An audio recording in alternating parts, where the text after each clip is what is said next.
Hey everybody, welcome to the show. Around the Nation right here, TWT Nation. Jeff Walter here with you on this Monday afternoon. Hopefully everybody had a great weekend.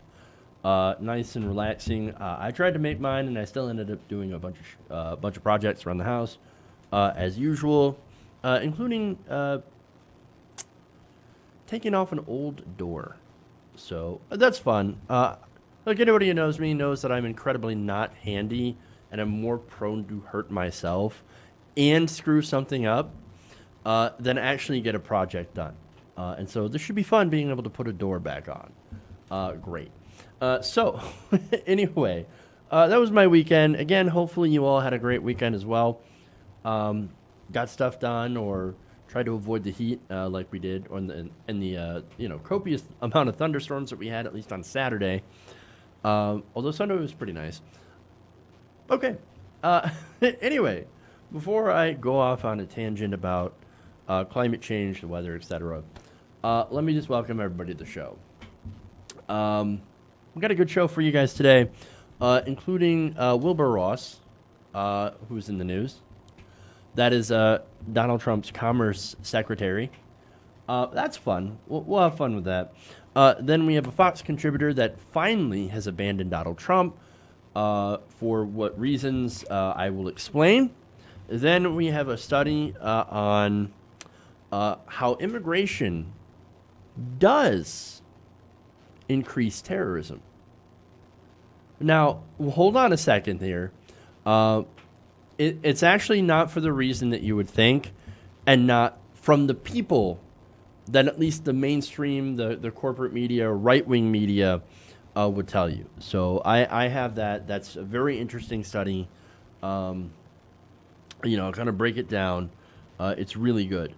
All right. So not only that, but we've got a couple stories about Bernie Sanders, including a new policy proposal that would build on some of his earlier, policy proposals. We got some of the details on that who would help. A little bit of a personal story for me along with that. Then we have MSNBC. Are they even pretending to be progressive? Are they pretending to be neutral anymore? Well, I'm going to answer that question once and for all. And, stay tuned for the answer. Okay. Anyway, so before we get into the show, please like and share the stream. Super important that you do so. Really helps us out. I want to thank some patrons, patreon.com/TYTNation. That's so you can sign up to help. We have new patrons. You guys have been really stepping up to support us financially, and I do appreciate that, so we can continue to bring you, progressive news and commentary in politics from a progressive standpoint. You guys know my biases. You know the perspective that I'm coming from. I'm completely upfront about that. And look, I'll present the facts, and then I'll, tell you how I feel about it, what I think about it, based on the evidence. So that's what we do here. In case you're new, in case you haven't watched before or supported the show, that's what we do, and that's what I will continue to try to do to the best of my ability. So, patrons: Len Norris, Sabah Varani, Marianne Kane, Miko Jokinen, not that guy, and Tim Vanderbawid. So thank you to those people for signing up, patreon.com/TYDNation.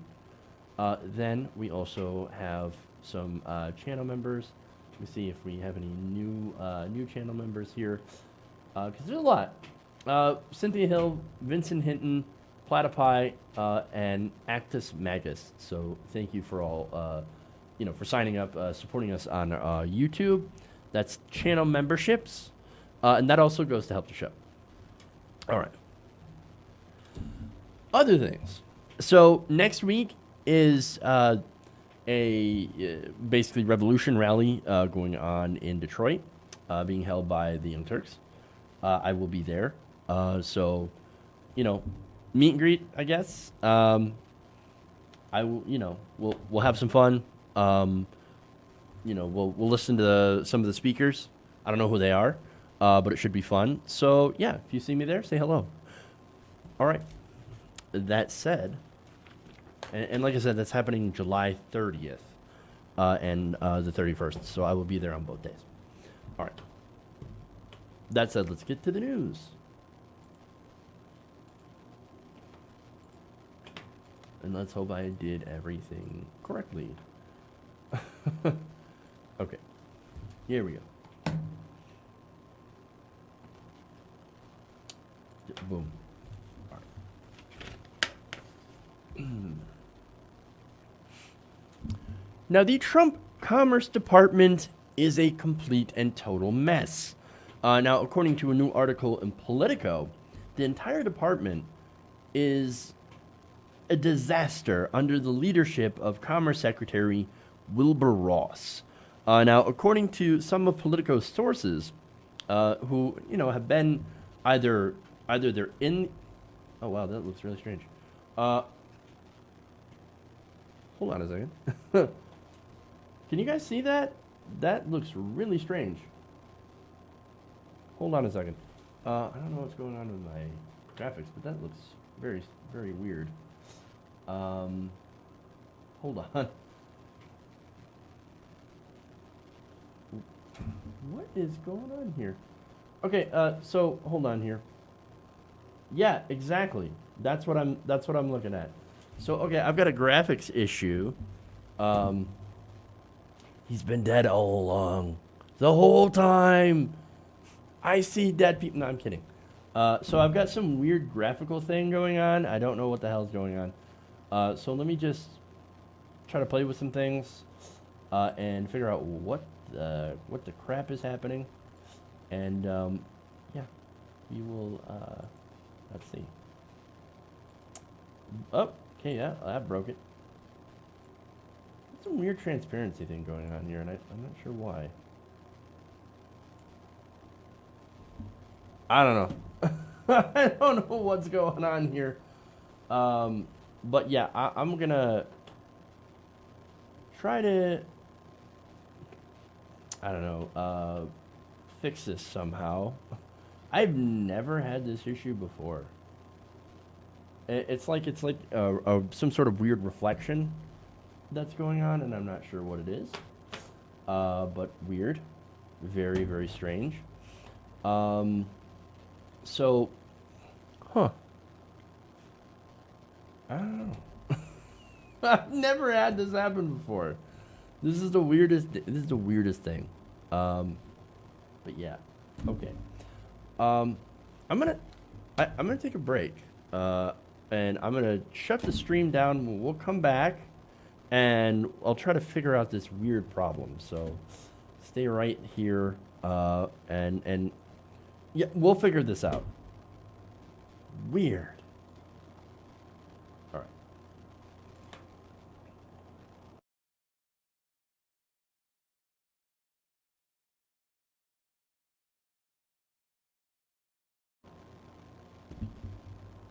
Okay.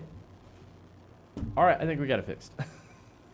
That's the weirdest thing that has ever literally happened on the show. I don't know what it is. I don't know how I fixed it, but it works. We're going to do it live. We're doing it live. Okay. So, let's get back to it, okay? Man.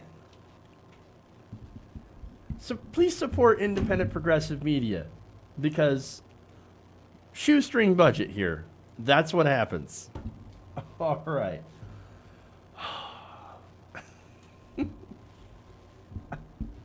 All right. Okay. Now, the Trump Commerce Department is a little bit of a mess. According to a new article in Politico, the entire department is in disaster mode under the leadership of Commerce Secretary Wilbur Ross. Now, according to Politico's sources, Ross doesn't really do a whole lot other than spend most of his time at the White House trying to stay on Donald Trump's good side. So now sources say that Ross's penchant for what they call managing upward, which is funny because that basically can be translated to kissing his ass, at the expense of his staff, is leading to what one observer described as, quote, a disaster over there. As opposed to the disaster in the White House, the disaster in every single department that we currently have. Right, a disaster over there. Which one? Which dumpster isn't on fire? That's all I'm asking. But this is a former top commerce official that was in the Obama administration who speaks often with former colleagues who are, unnamed, of course, for fear of their jobs. Theo Lecomte said this, quote, "With our ongoing trade wars and the census looming, commerce needs functional leadership in order to be effective. And right now, they just don't have it." I wonder why. Oh, right. Since he spends most of his time in the White House, he doesn't really do a whole lot in the department.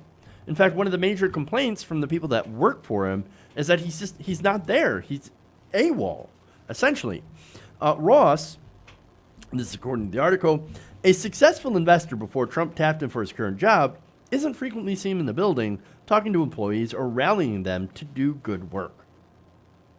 Ross also doesn't hold routine meetings with senior staffers, according to a person familiar with the department's inner workings and a former outside advisor. A departure from past practice that one source attributed to the secretary's lack of stamina. He's got no stamina. He's got low energy. But wait a minute, Donald Trump, you picked him. You picked this guy. I picked the best people, the greatest people. No, you picked the people with, who like to sleep on the job. Literally, him and Ben Carson both love to sleep on the job. Now, one former advisor said this of Ross, quote, "He's sort of seen as kind of irrelevant. The morale is very low because there's not a lot of confidence in the secretary. He's not respected in the building. He's not respected. You know why? It's probably because he's 81 years old and he can't stay awake during meetings." According to the article, because he tends to fall asleep in meetings, they try not to put him in a position where that could happen, so they're very careful and conscious about how they schedule certain meetings, said the former outside advisor. He's asleep. There's a small window where he's able to focus and pay attention and not fall asleep. But again, it sounds like we're dealing with Donald Trump here. There's a very small window where he won't fall asleep or he won't get bored. Now, look, here's the thing. I'm not trying to be ageist here. Yes, the guy's 81 years old. My man Bernie's in his mid-70s, right? But here's the thing. The difference between Bernie and Wilbur Ross is that Bernie Sanders has a lot of energy. He's got a lot of passion. He's got a lot of energy. He loves what he does. And you can barely catch up to the guy. I know I've been trying. Every time he comes to Michigan, I try to catch up with Bernie Sanders. No, he's in, out, gone to the next stop, usually South Carolina. And so here's the thing. Honestly, most of what's missing is the ability for Wilbur Ross to give a crap about his job. He does not care about being an effective government servant. All he seems to care about right now is, of course, holding a position of power and privilege and making sure Donald Trump is happy. And so there's no surprise that under Ross's leadership, in an administration that is hostile to the idea of actually governing, that there is infighting, that there's power struggles, even in this own department. And, of course, alongside that, super low morale. And that's not an accident. That's the environment that Donald Trump himself has fostered. And you know what they say, the fish rots from the head down, right? Which is why you end up having quotes like this. This is great. This is Roger Fisk, a commerce official who was in the Obama administration, also said, quote, "There's great frustration among people who really want to use their skills and talents to help this country and are being marginalized by a White House who doesn't need to ask any questions because it already thinks it has the answers. All of that expertise is just lying dormant in plain sight." Well, I got news for you. The Trump administration has no room for your expertise, talent, or solutions. That's not what they're there for. The entire point of Wilbur Ross's appointment to that position is to do whatever Donald Trump wants him to do. Mainly, push the citizenship question. Now, look, that question has been stopped because right now, despite what Donald Trump says, it's unconstitutional. You can't actually include a citizenship question on the census. That's not going to stop him from trying, and he certainly is trying, and continuing to try to push this through the courts to allow him to basically discriminate against places where there are large amounts of undocumented immigrants, which by law must be included in the census.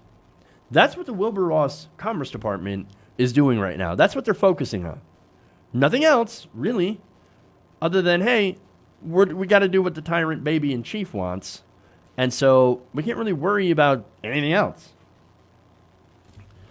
Failing that, what's the point of Wilbur Ross? I don't find it surprising that he sleeps on the job more than Ben Carson. I mean, at least Ben Carson is out there trying to ruin housing for minorities. After all, look, here's the thing. His appointment has never been about good government.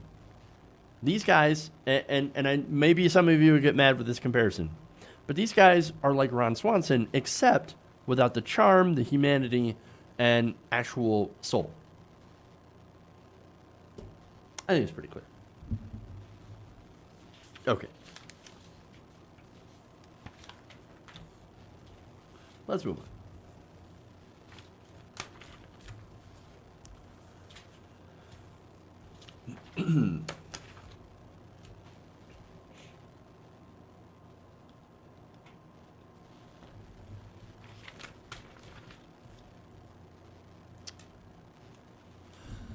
Now, following Donald Trump's disparaging comments about the squad on Twitter and subsequent chants of send her back that we heard at some of the recent Trump rallies in relation to Ilhan Omar, one Fox host is finally deciding to reluctantly jump off the Trump train. Now, this is Fox News contributor Geraldo Rivera, and he has basically admitted, finally, that it's pretty impossible for him to continue to defend Donald Trump. Oh, no, here's the thing, right? It's, look, it's impossible now. Oh, so you just finally realized that Donald Trump is indefensible just now. How long have we been at this? How long have we been talking about this? You know what? Tax cuts are a hell of a drug, aren't they? They are. Now, in an interview with the New York Times, Rivera said this, quote, "As much as I have denied it and averted my eyes from it, this latest incident made it impossible." So let me stop there. There's more to that quote, right? But here's the thing. Do you know why he denied it? Oh, because he made millions of dollars a year at Fox News. In fact, since he is Puerto Rican, he makes a lot of money. Now, from Fox News. And why is that? Well, Fox News likes to hire minorities to make fun and crap on other minorities. That's what they do. There's a giant market on the right for people of color to go after other people of color. And considering Rivera's social class, of course, he fit in nicely with all the extremely wealthy white people, so he never had a problem. Now we get to more of his quote. He said, "My friendship with the president has cost me friendships. It has cost me schisms in the family. My wife and I are constantly at odds about the president. I do insist he's been treated unfairly, but the unmistakable words, the literal words he said, is an indication that the critics were much more right than I." Again, have you ever been listening? Yes, sure, you're awake now, right? Where were you the last few years? Where he was saying very similar things. Look, maybe this crossed the line, right? But even so, he says, "Well, I think Donald Trump's been treated very unfairly." How? How has Donald Trump been treated unfairly? He's a complete joke. He got billions of dollars in free media during the 2016 election. Oh, but you don't understand, Jeff. They say bad things about me and hurt my feelings. Oh, is that it? I'm sorry. Are your feelings hurt? Snowflake. But no, here's the thing. Again, Geraldo Rivera has worked. He's been a contributor for Fox News. And he, Fox News has said horrible, untrue things about President Obama. Did any pundit on the right care at all when they were saying such horrible, untrue things about President Obama? Even though he does cede the fact that Trump critics are mostly correct. But again, that really tends to ignore the horribleness that is the current Republican Party. Republicans didn't always used to be like this, right? They actually used to be more sensible. You could actually work with policy, on policy with them, and then something happened. And now they're all horrible. And again, look, their movement has become less about conservative values and more about owning the libs and jamming up everything that the Democrats put forward, even their own ideas, even the ACA, which was a Mitt Romney Heritage Foundation conservative health care plan. A Democrat puts that forward, nope, can't have it. Can't have it at all. Middle class tax cuts, like the earned income tax credit, used to be something that Republicans, were in favor of massively. Hey, man, look, you work for a living and you still don't make a lot of money. That's okay. We're going to give you a tax credit for working. That is now something that the Republican Party is now against. And the Democratic Party, of course, no, we're the champions of the earned income tax credit. No, that was a Republican idea. And it's not a bad idea, but it's a Republican idea to continue to give out tax credits to everybody instead of do things like, hey, why don't we, give you health care, through a single-payer health care system, or make sure that we fund colleges and universities so, at the state level, so that you don't have to pay such insane tuition and rack up, hundreds of thousands of dollars in debt, or the average of about $50,000 in debt. So let's make sure, we do that. But no, that's not what the Republican stands for. They stand for obstruction at this point. And now Geraldo. Now, I don't even think he gets that part. Because what he's trying to do is he's trying to make out Donald Trump to be a singular evil. No, it's Donald Trump that's the problem. It's not the Republican Party that's the problem. No, it's Donald Trump. Donald Trump's the issue. Oh, now is it?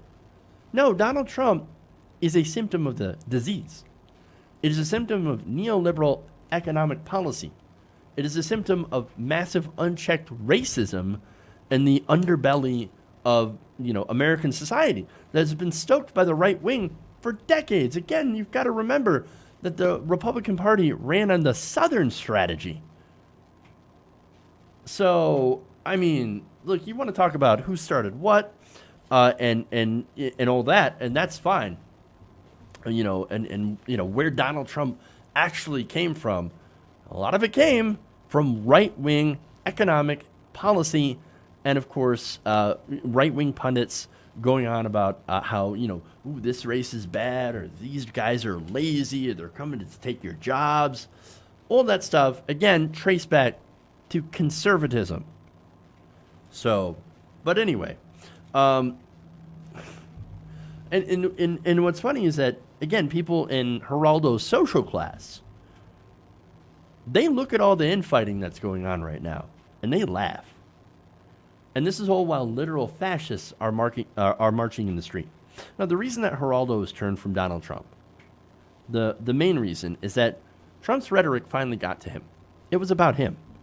He stood by and watched a crowd tell a Somali refugee, not Geraldo, but Trump, to go back to where she came from, while trying to enact Stephen Miller's policy of taking in 0 refugees. That right there, Geraldo, is close to home as you can get. Okay? And you know how Republicans are. They don't care about something until it affects them personally. And that's who these people are. Okay.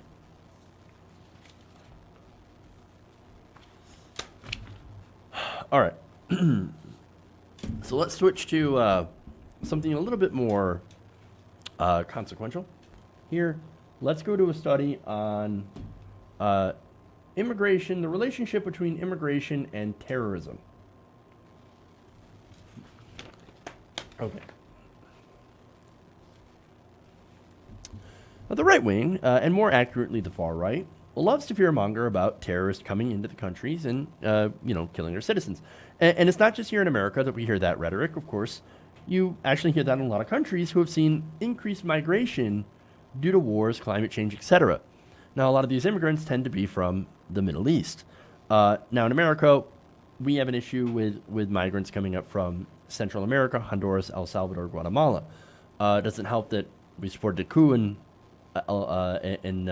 Honduras in 2009, which is, of course, increased migration from that country to the United States. So now, a lot of these, these right-wingers tend to warn about these immigrants that are coming in, saying that, they're not going to assimilate to the laws, they're not going to assimilate to the culture. They're setting up their so-called no-go zones where they practice extreme forms of their religion. And they're trying to, of course, press that religion upon us. They also, on the fringe right, warn that the natives of that country are being replaced, leading to them becoming second-class citizens in what they call their own country, right? But that, of course, comes from the far right, works with the far right. Now, most Americans, and I'd like to believe, and I'm pretty sure most Europeans don't think that way.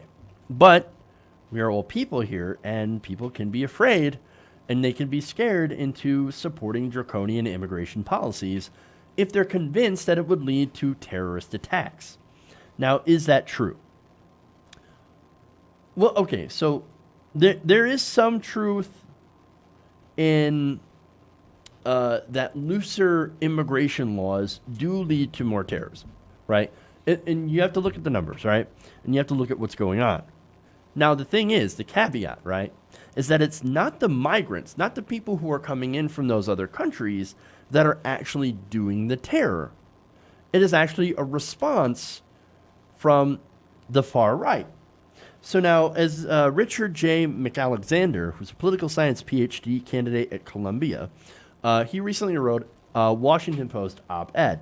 So now he talked about this, and he basically said that immigrants are not the ones committing terrorism in Western Europe. So he basically focused a lot on Western Europe, which, to be honest, of course, that's where Donald Trump gets a lot of his rhetoric, right? From far-right, nationalists in some of these European countries. So now he says, native citizens appear to be committing terrorism because of hostility to immigrants. So now that's interesting, right? Now, one of the examples, and I'm going to probably butcher the name here, and I apologize, but there was a conservative German politician who supported Angela Merkel and her pro-refugee policy. So this is a conservative, right? Conservatives, I think in Germany, or more like your centrist Democrats here in the United States, right? So they're not as conservative as conservatives here in the United States. So that's your context, right? But this is Walter Lubke, and he was fatally shot by a far-right terrorist. Now, that suspect had ties to neo-Nazis and other right-wing extremists. And back in 1992, that same suspect attacked and nearly killed an immigrant on his own. Now, this is one of the examples used by McAlexander in a study published in the Journal of Global Security Studies. So what he did is that he studied the relationship between immigration and terrorism over the past couple of decades in 8 Western European countries. Now, this would be Belgium, France, Germany, Greece, Italy, the Netherlands, Spain, and the UK. He found in this study that when immigration levels to a country increase, the total number of terrorist attacks increased in that country as well. But as he mentioned before, as the data shows, it is not the immigrants that are doing these terrorist attacks. It happens to be some of these natives of that country that are responding to these immigrants. So now knowing that, he also looked to see if there was a relationship between immigration and all forms of terrorism, or if the ideology of the terrorist matters. Is a Muslim, extremist, etc., right? And generally, that's what they look at. After looking at the data, he found that the association is only present when looking at terrorist attacks by right-wing groups and individuals. There was no association between immigration and other forms of terrorism, including left-wing terrorism and terrorism by separatist groups. So now, to be fair, and again, there will be conservatives that call foul on this. How dare you, right? So they looked in whether or not that this terror could be driven by economic anxiety. What are you talking about? They're coming in, they're taking our jobs, right? They're taking our jobs, they're taking our welfare. Economic anxiety, right? So now, did he find any evidence to connect those two things? Economic anxiety. It turns out no. Just like with Donald Trump winning the 2016 election, the majority of people who support these kinds of politicians and also do right-wing terror attacks are not driven by economic anxiety. Nobody's killed or done a terrorist attack over somebody, basically killing their job, right? Or I should say, taking their job. No, they found that immigration levels are closely associated with right-wing terrorism than measures related to the economy, such as GDP and the unemployment rate. Refugees, who are less likely to drive the competition for jobs, are also associated with right-wing terrorism. So in reality, from those two pieces of information, you can surmise that right-wing terrorism is not driven by economic anxiety, but actually by racial anxiety, racial and ethnic differences. Now, he also found, interestingly enough, this relationship is stronger when immigrants come from Muslim-majority countries. As if that, of course, that is a shock to anyone here. Right-wing terrorism does not rise when there is higher immigration from other European countries. So, again, if you're looking at white European nations and white European migrants, right, or when they go from, for example, the UK to Germany, Germany to the UK, Luxembourg to France, whatever, you don't necessarily have that increase in right-wing fear, right-wing terror. But if somebody is coming from, for example, Libya, right? We've seen that a lot. Libya to Germany, Libya to anywhere else within the European Union, then you start to have that increased fear and racial anxiety because, here are the Muslims that are they're coming in and they're going to try to change our society to be more like them.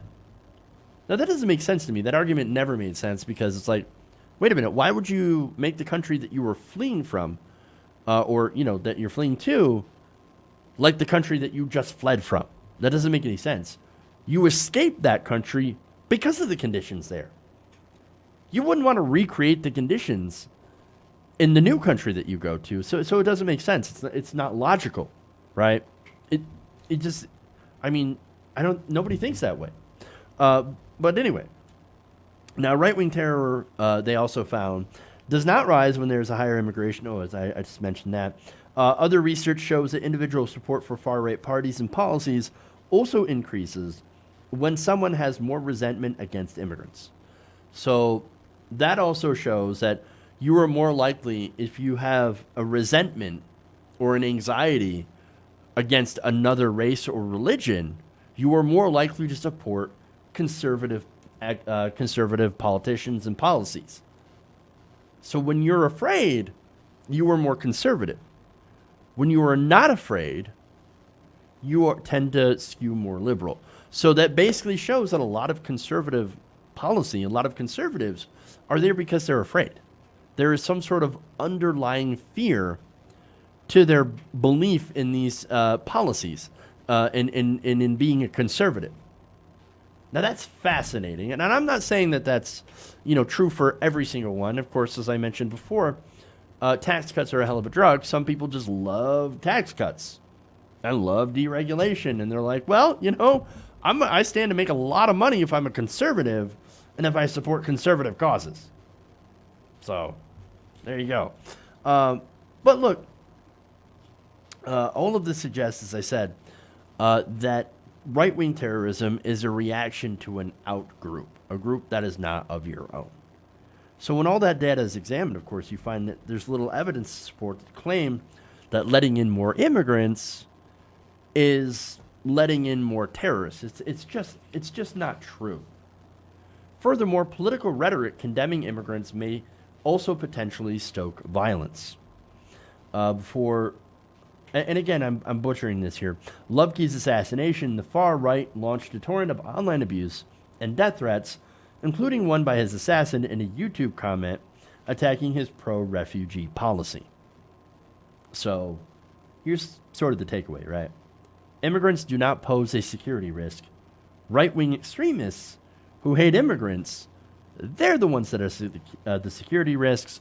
They're the ones that increase the threat of terrorism in their respective countries. So now, back to America, right?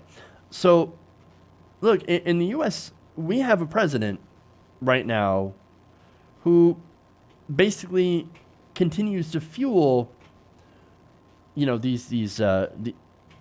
terrible statements against Muslims, against women of color, against black people, etc. Right? That's the kind of president we have in the United States. He stokes racial resentment.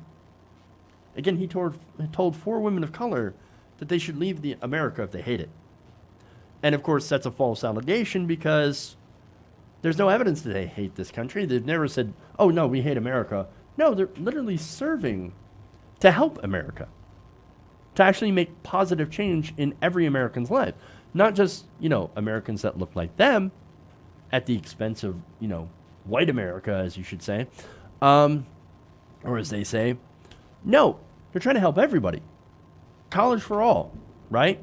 Eliminating student loans, healthcare for everybody. That's stuff that most Americans actually agree with. So, what do you do to try to dissuade people from, actually believing in those policies or supporting people who support those policies? You bring up the issue of racial resentment. And look, here's the thing, this nativist rhetoric that, oh, these people, they're not from America, they hate America, they should go back to their crime-ridden, infested countries, or whatever, that leads to terrorism. In fact, just recently, a police officer was quoted threatening one of these women in a now deleted Facebook post. Not only that, but there's been a lot of discussion about how often they receive death threats because of a lot of this so-called racist resentment and fear-mongering from politicians who gain political power from stoking those fears. This is what they do. And once again, it's not immigrants that are the problem. No, we're a nation of immigrants. It's those who see them as the other and feel personally threatened and attacked by them just existing in this country. Unfortunately, in America and some places in Europe, you have politicians and pundits that feed that flame and then distance themselves when it threatens to burn the place down. Okay.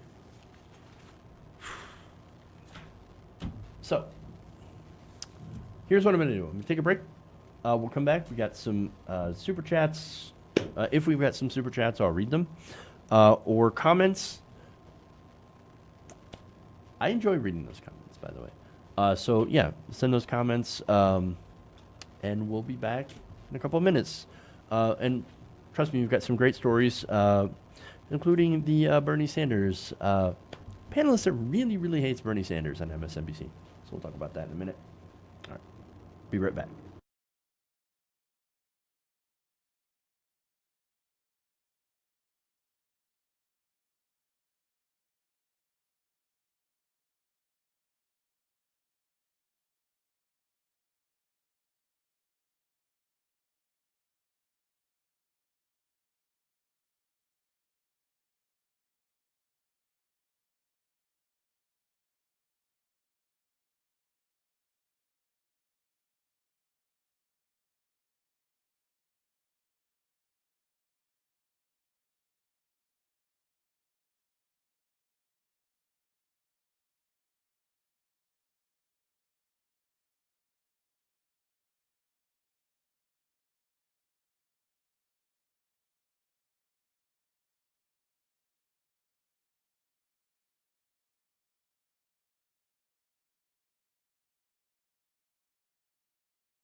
Welcome back to the show. Around the Nation right here, TOD Nation. Please like and share the stream if you haven't already. Here we hit over 200 viewers at some point, so that's great. Awesome. That's better than normal. All right, so let me read a couple of comments here from you guys. This one's that I found interesting. Martin Trammell, as a member, says, remember when Geraldo hosted those talk shows with mess-sniffing Klansmen versus Boys from the Hood? I do not. Wow. If that's true, that's hacky as hell. Okay, so non-member comments here. Korean Kid says, the thing is, too, they're afraid they'll be treated as they have been treated, those they've looked down upon. Yes. So that's the whole replacement theory, right? So that kind of hinges on, ooh, we treated minorities really, really badly in this country or in these countries. What if they start treating us the way that we treated them? Oh, no, can't have that. That's why they can never have a majority. That's when they can never come into our country. But in reality, a lot of these people that come into the country, they love the idea of America. And I'm speaking of America specifically, right? So they love the idea of America. They love this country. And, all over the world. Ilhan Omar herself said, look, here's the thing. When I was in the refugee camp, and I said that really strangely, when she was in the refugee camp, she was told about how great America is and, how you can, there's so many different promises of being able to go there and have freedom and equality. And she gets there and, this is, of course, during the systematic demonization of Muslims because she got here in 2000. And she's like, wait a minute, this is not what you told me it would be. Because I see all of these problems, and yes, it's so much better than where we were, but this is not what you told me it would be. And so what did she do? She ran for office, and now she's trying to change that. And that is America, by the way. All right. And then finally, a couple more comments because they're about me. I love that. Billy Boy says, Jeff has come a long way, just keeps getting better. Thank you. I appreciate that. And Valerie Valois says, Jeff's always been great. Well, bless your heart. Thank you so much. But I know that's not true. I was terrible starting out.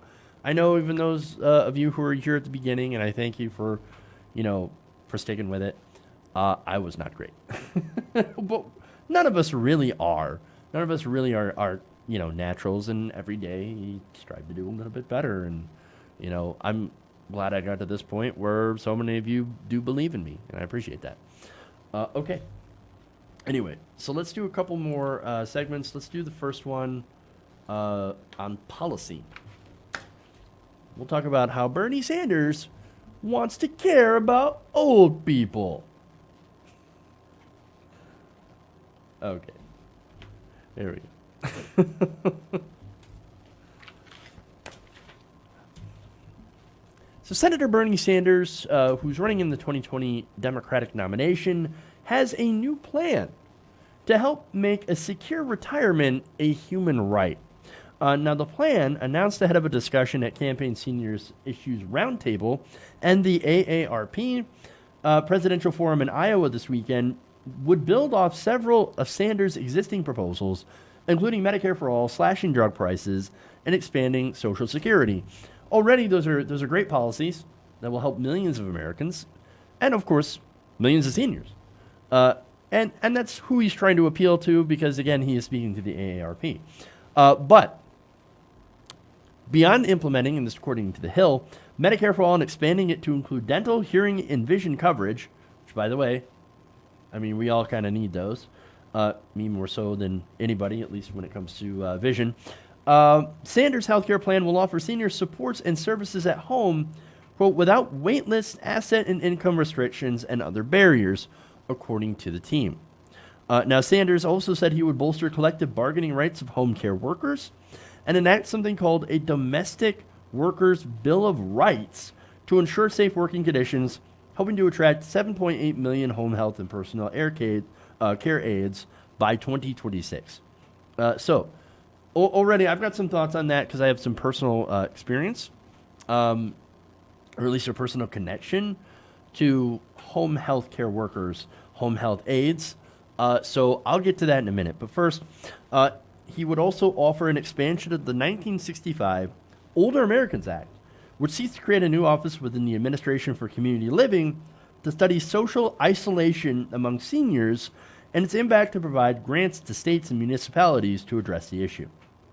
And finally, this plan would expand the low-income home energy assistance program to guarantee heating and cooling assistance, bolster the commodity supplemental food program to combat hunger among seniors, and cap credit card interest rates at 15% to curtail the practices of loan sharks to protect seniors from scams and predatory financial practices and instruments.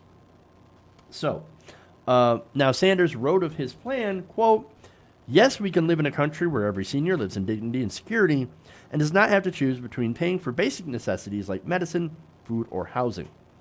We will do this by guaranteeing every American the right to a secure retirement, an opportunity to age in place in the community, and by expanding and improving Medicare to include dental, hearing, and vision care."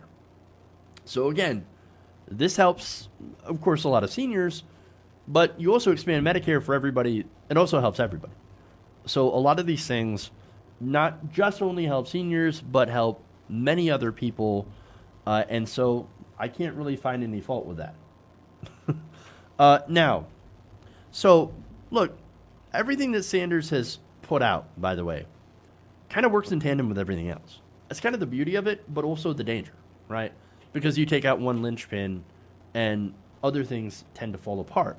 But look, all of these policies are trying to build the foundation for a healthy, well-educated, and more just and equal society. And look, I can't be against that. So now here's where it gets personal, right?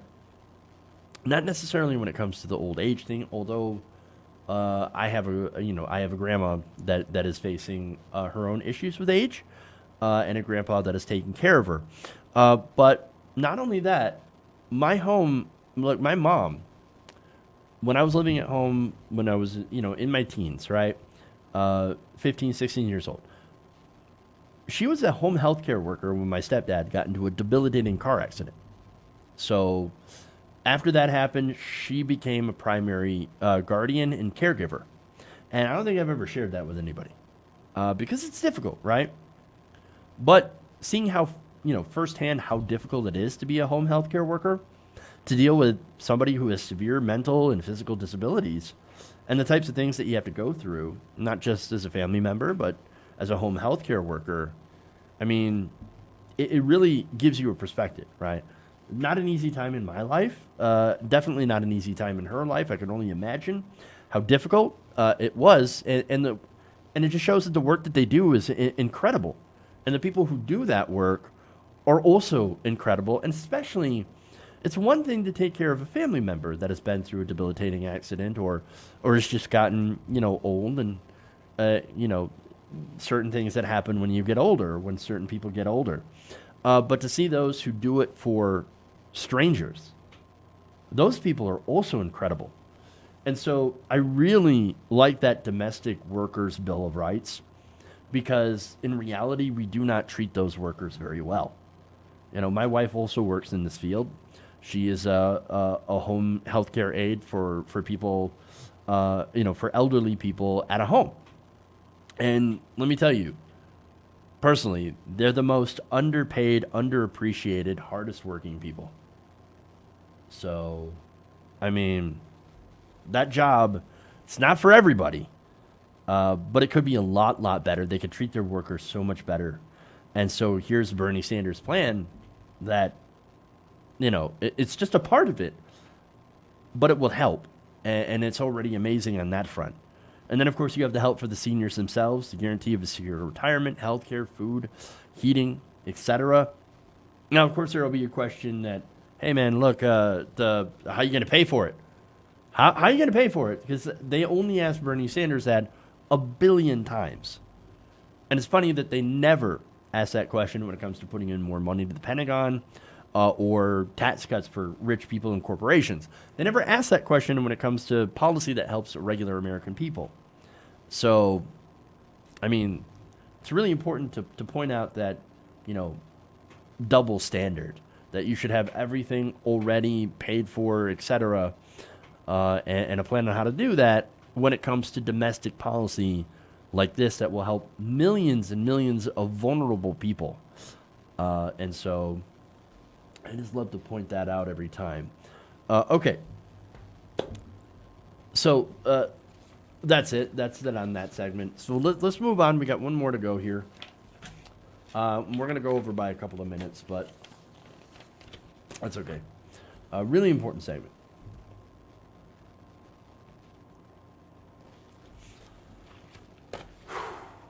Okay. During a panel appearance on MSNBC's Up with David Gura, involving such fair and impartial voices as Zerlina Maxwell, they had a debate on Bernie Sanders versus Elizabeth Warren. Let's take a look. Bernie Sanders, avowed Democratic socialist. Elizabeth Warren, believer in the markets with regulation, a more nuanced, a better patrolled set of markets than we have. Well, I think it's interesting that you use the word nuanced, because that's actually what I'm thinking about as I compare them.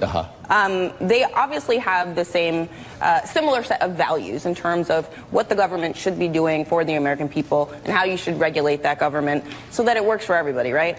They agree on that. They don't agree on the approach to get there. And in Elizabeth Warren's case, I actually know in detail how she wants to get there. And I would say that in Bernie Sanders' case, there are certain policies like Medicare for All that he put out a lot more detail than some of his other ideas. I don't have as much of the detail of how we're going to transform the healthcare industry, to quote, something he says all the time, right?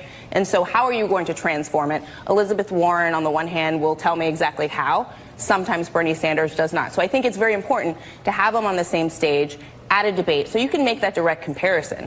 You don't need to pay attention to political analysts like me, where I'm saying one is a little bit more heavy on the details than the other. You'll be able to see that. Okay. So now she also said that you don't have to listen to analysts like her, political analysts, right? Way ahead of you, Zerlina. Way ahead of you. Because here's the thing, right? So she says, well, I mean, look, Bernie Sanders, light on the details. We don't know how he's going to transform the healthcare system. The act of expanding Medicare, which would effectively bar private insurance, because you can't have private insurance companies under Medicare for All cover what Medicare for All covers. That is a transformation. I guess as for the how of it, well, the plan outlines a gradual transformation, an expansion, I should say, of Medicare enrollment and benefits over a 4-year period. It details what is going to be covered when, the role of insurance companies will play as it ramps up, and of course, as the things that insurance companies will cover continuously get eliminated, right? It's pretty detailed. It's a detailed plan if you bothered to read it. But see, here's the thing. This isn't exactly a criticism of Zerlina Maxwell. I actually think that she was way more fair to Bernie Sanders in this segment than I ever expected, right? So not necessarily criticism to her. She wants to say that, look, I like Elizabeth Warren, her plans, whatever, right? Oh, look, I like Elizabeth Warren and her plans, right? I just happen to be, in favor of Bernie Sanders and like his plans a lot more. But seeing her goal, and the goal of this entire MSNBC panel, is to say, well, Warren's obviously better because her policy is a little bit more detailed and more realistic than Bernie Sanders because it's a pie in the sky. I should disagree with that. Again, I like Elizabeth Warren. I like her policies. They are similar to Bernie Sanders, but Bernie Sanders aims big. His ideas are bigger, they're bolder, they're more progressive, but they're also very detailed as well, right? Now, I would rather have the discussion on the differences between these two candidates when it comes to their specific policies and which one's bolder, which one's better, which one can get through a Congress a little bit easier, et cetera, et cetera. I'd rather have that discussion than what came next on this panel. First of all, I think what the first debate showed us is that they do make a difference, right? I mean, we've already had at least one candidate drop out. So, it feels like this is going to narrow it further and further.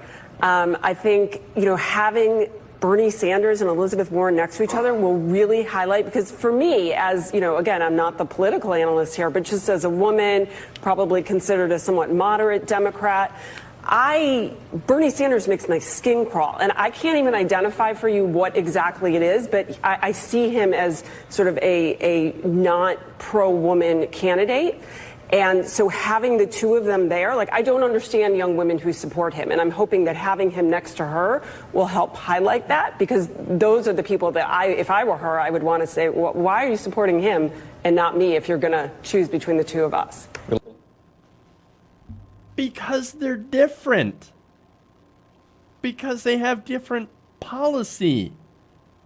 Wow. Look, there's no words for that. So that was Mimi Rocha, right? And for some reason, she just can't understand why Bernie makes her skin crawl. Well, I've got a couple of thoughts, but first, notice, no pushback whatsoever.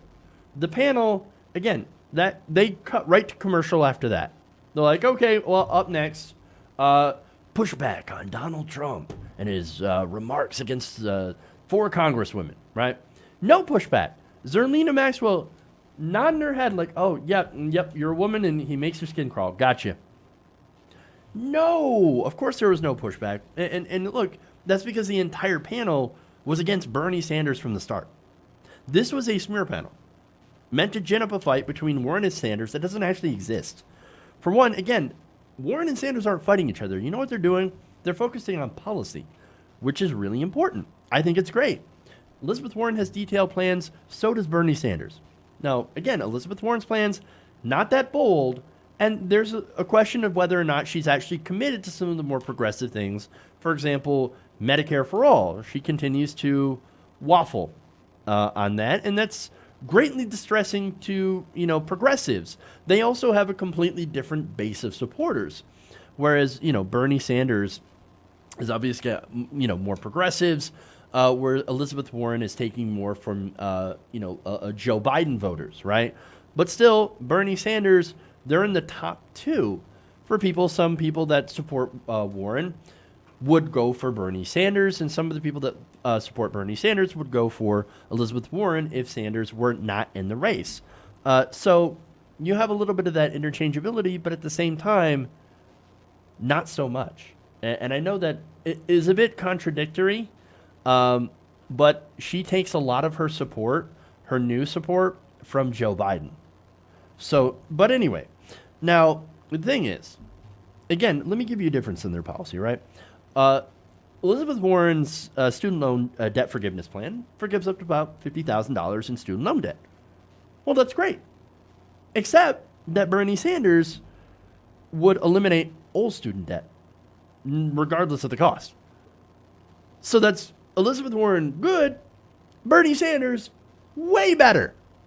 So you can see the difference, and you can see why, hey, man, look, I got $75,000 worth of student loan debt. I don't personally, but boy, I got $70,000 in student loan debt. Should I go for Bernie Sanders or Elizabeth Warren? Oh, right. No, I'll go for Elizabeth Warren because I'm a woman and Bernie Sanders makes my skin crawl. No, nobody's making that argument. Nobody's doing that. But here's the thing. Again, she comes at it from, and you heard her say, well, I'm considered more of a moderate. That's probably why you were turned off by Bernie Sanders, right? Now, here's the thing. The policies are more progressive from Bernie Sanders. That's why more people, and yes, women, support Senator Bernie Sanders. Not only that, but it's the fact that he's, of course, been consistently in favor of a lot of these policies for a very, very long time. Now, I'm not going to diminish Warren in any capacity, of course. She has her own strengths. She's been fighting the banks for quite some time. She's been great on trying to rein in the excesses of Wall Street. But on policy fronts, of course, when it's not on the regulatory front, her policy is not quite as strong as Bernie Sanders. So Maxwell is correct that they have certain differences. Warren, less progressive, Bernie Sanders, bolder. She wants to reform capitalism using the system, while Bernie Sanders is calling for a political revolution in order to change that system fundamentally. Both things better than the status quo. Those two are arguably the best candidates that are up in the polls, and I give that qualifier because, of course, you have people that are in favor, of course, Tulsi Gabbard, et cetera, who's, progressive on a lot of issues as well, but currently does not enjoy that favored support. So I'm looking at like the top 3, top 5. Sanders and Warren, obviously the best of the top 5, right? And much, much better than the other 3 candidates, which include, of course, Kamala Harris and Joe Biden. Now, here's the thing. Rocha, she added nothing to the conversation. I mean, all she added was, he makes me feel icky. I don't like him. Well, then why are you on MSNBC? Why are you giving analysis if you have nothing to really analyze? Again, if you think MSNBC is a progressive network, then you have not been paying attention to MSNBC. How can they even say that he's not a pro-woman candidate?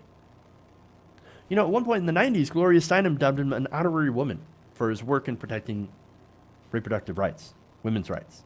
He talks all the time about the gender wage gap, Medicare for All plan, policy, does away with the Hyde Amendment. That's something that Joe Biden refused to do up until he got a lot of pressure. This man has been an ally and a champion for women's rights. But because he wagged a finger in Hillary's face once, well, then he must be a sexist. Or because he ran a political campaign against a very wealthy and a very powerful, well-known woman, he must be sexist. Oh, because he's talked over a woman during a debate once or twice, that he's a sexist. Must be terrible person.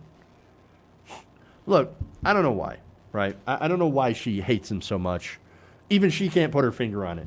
But let me tell you, all I know is that there are people who get paid a lot of money to trash Bernie Sanders on cable news and his ideas. I know that also that he is a threat to Wall Street, a threat to the establishment. He is the number 1 threat to their power and their influence. It cannot be Warren. It cannot be Sanders, says, an anonymous banker to the Wall Street Journal. It can't be them. And then there are other numerous quotes here from, unnamed officials working in finance at the big banks, etc., saying that that Bernie Sanders is our number 1 problem. And he cannot win. Because if he does, oh boy, it's going to be a problem for us. And so it does not surprise me that there could be somebody on TV that's very handsomely paid, I assume, to appear on cable television, for some reason just can't seem to stand the sight of Bernie Sanders. Not shocking at all. Okay. That's it. That's all I got for you guys today. Please like and share the stream. And subscribe. Again, a lot of new people here, so that's great to see. Sign up for a Patreon if you want to support us. Subscribe. Please like our Facebook page, facebook.com/DYTNation. As well, help us get to 10,000 likes on our Facebook page. We're halfway there. All right, guys. Thank you. Love you guys. And remember, change begins with you. Good night, nation. See you guys tomorrow.